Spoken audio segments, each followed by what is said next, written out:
বিসমিল্লাহির রহমানির রহিম। এই যে দেখেন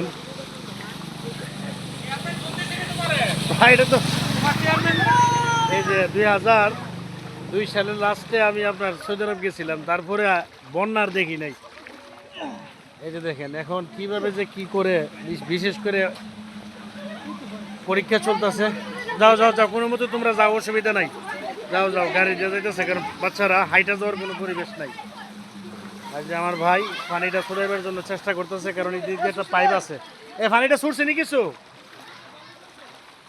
আমাদের সুলতানপুর সীতাসারের মেইন রাস্তা হলো এটা, বাড়িতে শুদ্ধ পানি উঠে গেছে, কিছু করার নাই।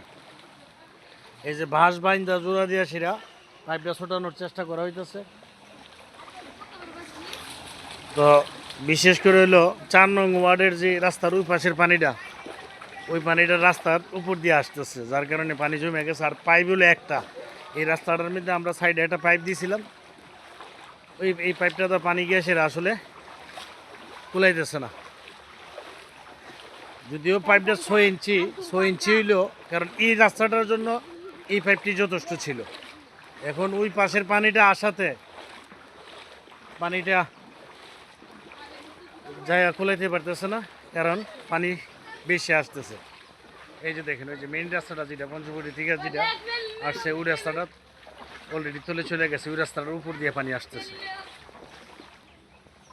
তো আসলে সবচেয়ে বড় সমস্যা, তো বিশেষ করে 4 নং ওয়ার্ডের পানির নিষ্কাশনের ব্যবস্থাটা জরুরি করার দরকার, এটি সত্য। এই যে একদম বাড়ির উপরে শুধু পানি উঠে গেছে। অনেকদিন পরে বন্যা দেখলাম, মনে হচ্ছে যে বন্যা। কারণ আমি 2002-এ বিদেশ যাওয়ার পরে আসলে বর্ষার পানি এরকম হয় না। আসছি 2010-এর লাস্টে, আইসার বন্যা দেখি নাই। আজকের মতো এখানে, আসসালামু আলাইকুম, আল্লাহ হাফেজ।